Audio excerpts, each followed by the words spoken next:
বন্ধুরা, good evening. আর আমরা আজকে একটু গেছিলাম সিটির দিকে, একটু সবজি আনতে গেছিলাম, সবজি শেষ হয়ে গেছিলো আমাদের। তো আজকে আমরা ভালো জিনিস এনেছি।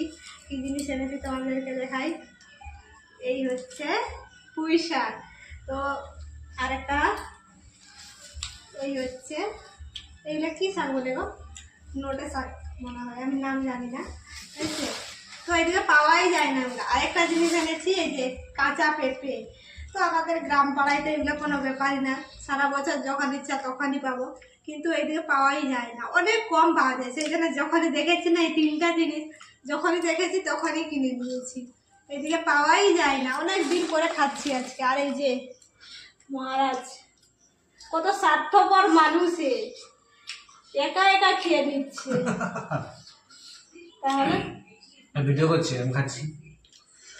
সিঙ্গাড়া এনেছিলাম সবজি আনতে গিয়ে, তো এখন সিঙ্গাড়াগুলো খাচ্ছি। ঝাল প্রচুর দিয়েছে, কিন্তু লাম্পে দিয়েছি পুরো মানুষকে। পাঙ্খাটা চালু করো না। আমি যে কোনো জিনিস আনি একসাথে খাই, রেখে দিই যে ও আসলে খাবো, কিন্তু ও যেই খাবার পেয়েছে একা একা খেয়ে নিচ্ছে। এই দেখো রেখে দিয়েছি, জিনিস জন্য এতগুলো রেখে দিয়েছি। আমরা বলে রাখেনি, এই দেখো এতগুলো।